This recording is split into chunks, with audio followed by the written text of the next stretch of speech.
నమస్కారాలు తెలియజేస్తూ ఈరోజు ఒంగోలులో ఏర్పాటు చేసిన ఆత్మీయ సమావేశానికి నన్ను ఆహ్వానించిన బీసీవై పార్టీ నాయకులు, కార్యకర్తలు, అభిమానులు, పార్టీ కుటుంబ సభ్యులందరికీ కూడా ధన్యవాదాలు తెలియజేస్తూ విజయవాడతో పాటు మిగిలిన ప్రాంతాల్లో ఉన్న కార్యక్రమాలకు హాజరవ్వడానికి వెళ్తూ మార్గ మధ్యలో ఈరోజు ఉమ్మడి ప్రకాశం జిల్లా, నెల్లూరు జిల్లాకు సంబంధించిన పార్టీ నాయకులు, కార్యకర్తలతో ఏర్పాటు చేసిన ఆత్మీయ సమావేశానికి హాజరవ్వడం జరిగింది. ఈరోజు రాష్ట్రంలో ఉన్న పరిస్థితులు మనం చూస్తున్నాము. రాష్ట్రంలో తెలుగుదేశం పార్టీ ప్రభుత్వ పనితీరు చూస్తున్నాము.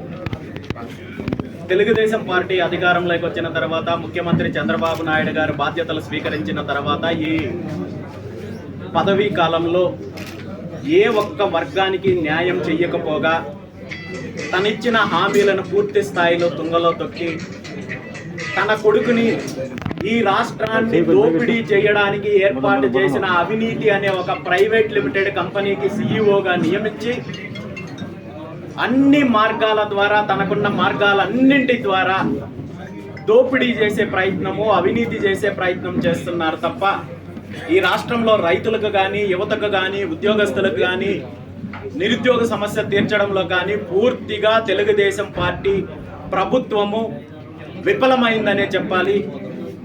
అన్ని రకాలుగా ప్రభుత్వము అధికారాన్ని అడ్డం పెట్టుకొని దోపిడీ చేస్తుంటే, తను ఇచ్చిన హామీలను నెరవేర్చకుంటుంటే, బీసీలకు ఇచ్చిన హామీలు కానీ, యువతకు ఇచ్చిన హామీలు కానీ, అదేవిధంగా రైతులకు సంబంధించిన అంశాలు కానీ పూర్తి స్థాయిలో ప్రభుత్వం విస్మరించి రాష్ట్రాన్ని, రాష్ట్ర సంపదని లూటీ చేస్తుంటే ప్రశ్నించాల్సిన ప్రతిపక్ష పార్టీ ఈరోజు పూర్తిగా విఫలమయ్యి ఎప్పుడో నెలకో 2 నెలలకో ఒక్కసారి మీడియా ముందుకు వచ్చి మాజీ ముఖ్యమంత్రి జగన్మోహన్ రెడ్డి గారు తన చరిత్ర, తన తండ్రుల చరిత్ర, తన తాతల చరిత్ర చెప్పి రాష్ట్రాన్ని, రాష్ట్ర ప్రజలను తప్పుదారి పట్టించి ఈ రాష్ట్రంలో ఒక 2 పార్టీలు ఉన్నాయి అనే చెప్పే కంటే కూడా, అధికార పార్టీ, ప్రతిపక్ష పార్టీ ఉన్నాయని చెప్పే కంటే కూడా 2 ఏదైతే తోడు దొంగల యొక్క పార్టీలు ఒక డ్రామా కంపెనీని తెరచి రాష్ట్రాన్ని లూటీ చేసే ప్రయత్నం చేస్తున్నారు. కాబట్టి ఈరోజు రాష్ట్రంలో ప్రజలకు జరుగుతున్న అన్యాయం పైన, పేదలకు జరుగుతున్న అన్యాయం పైన, రైతులకు జరుగుతున్న అన్యాయం పైన, నిరుద్యోగులకు జరుగుతున్న అన్యాయం పైన బీసీవై పార్టీ రాజీ లేని పోరాటాన్ని కొనసాగిస్తోంది. భవిష్యత్తులో పూర్తి స్థాయిలో పార్టీ నిర్మాణం చేపట్టి అన్ని వర్గాలకు బీసీవై పార్టీని చేరువ చేసే దిశగా అతి తొందరలోనే బీసీవై భరోసా యాత్రను ప్రారంభించబోతున్నాము. ఈ యాత్ర ద్వారా ఆంధ్రప్రదేశ్ రాష్ట్రంలో ఉన్న ప్రతి ఇంటికి బీసీవై పార్టీ యొక్క సిద్ధాంతాలు, ఆశయాలను చేర్చడంతో పాటు ఈ 2 పార్టీల యొక్క దోపిడీ వ్యవస్థను పూర్తి స్థాయిలో రూపుమాపడం కోసము బీసీవై పార్టీ కృషి చేస్తుందని చెప్పే స్థానిక విద్యా సంవత్సరం మొదలవుతోంది.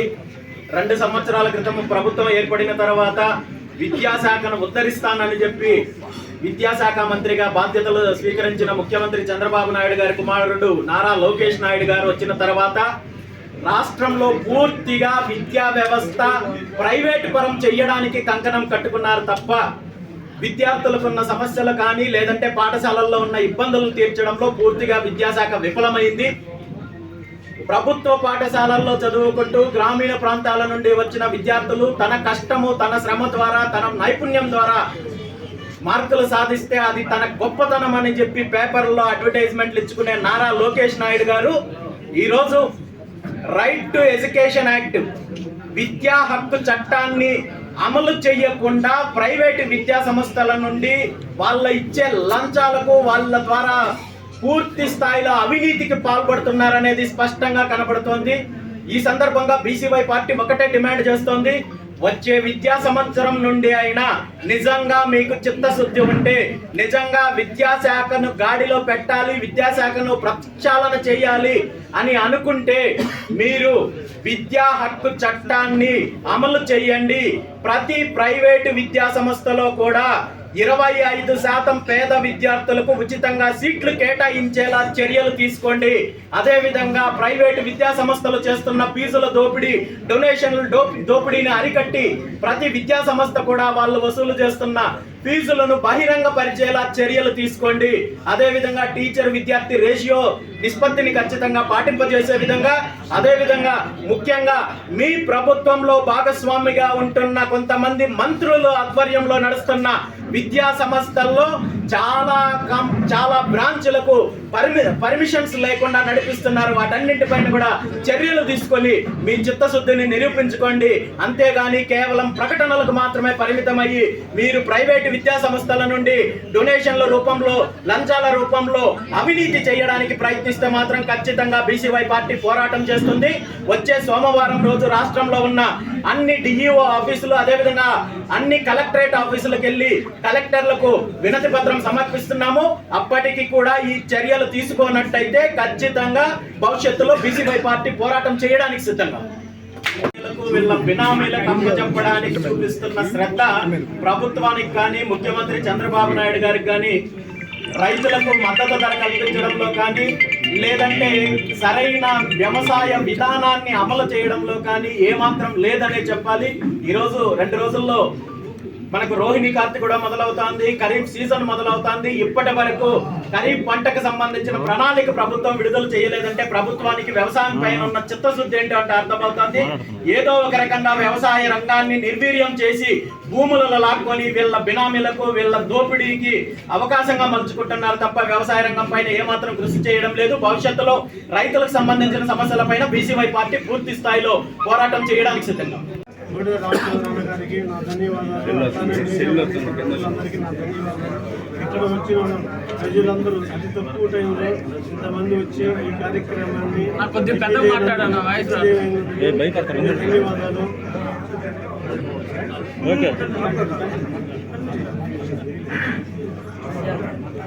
పదవి బాధ్యతలు ఇచ్చిన మా రాష్ట్ర అధ్యక్షుల వారు, మా గోడే రామచంద్రన్న వారికి ధన్యవాదాలు తెలుపుతున్నాను.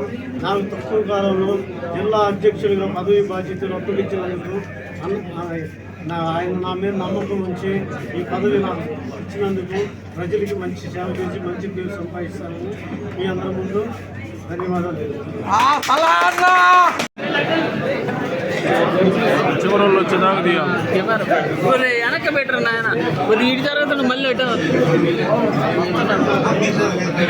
హైట్ దించు.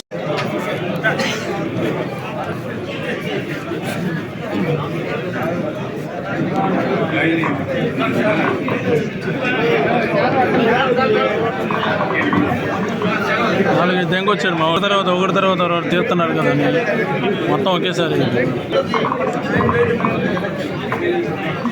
దానికి ఈజీగా ఉంటుంది. దయచేసి ప్రతి ఒక్కరు కూడా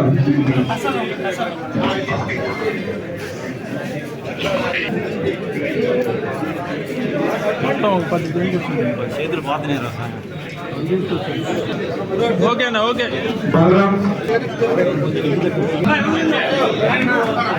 అందరికీ నమస్కారం.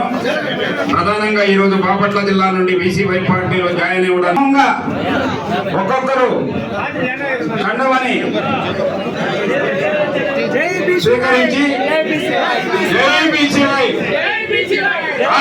నాయకత్వం, రామచంద్రయ్య నాయకత్వం, రామచంద్రయ్య నాయకత్వం, రామచంద్ర యాదవ్ నాయకత్వం వర్ధిల్లాలి బీసీవై పార్టీ.